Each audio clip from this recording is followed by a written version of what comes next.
Railway Tatkal టికెట్లకు సంబంధించి కొత్త నిబంధన తీసుకొచ్చింది. కేవలం ఆధార్ ధృవీకరణ ఉన్న వ్యక్తులే జూలై 1 నుంచి తత్కాల్ టికెట్లు బుక్ చేసుకునేందుకు అవకాశం కల్పించనున్నట్లు రైల్వే శాఖ ప్రకటించింది. ఐఆర్సీటీసీ వెబ్సైట్, యాప్లో ఆధార్ అథెంటికేటెడ్ వ్యక్తులకే టికెట్ బుకింగ్ అవకాశం కల్పించాలని రైల్వే శాఖ తన సర్క్యులర్లో పేర్కొంది. అలాగే జూలై 15 నుంచి తత్కాల్ టికెట్ల బుకింగ్కు ఆధార్ బేస్డ్ ఓటీపీని తప్పనిసరి చేస్తున్నట్టుగా తెలిపింది. అన్ని జోన్లకు తాజాగా సర్క్యులర్ జారీ చేసింది.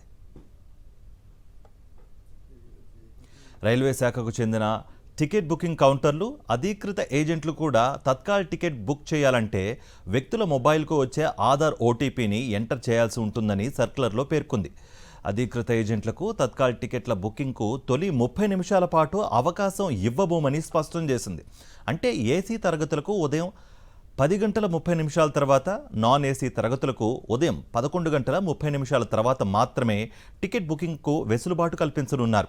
ఈ ఆదేశాలకు అనుగుణంగా రైల్వే ఇన్ఫర్మేషన్ సిస్టమ్, ఐఆర్సీటీసీ తమ సిస్టమ్స్లో మార్పులు చేసుకోవాలని రైల్వే శాఖ సూచించింది.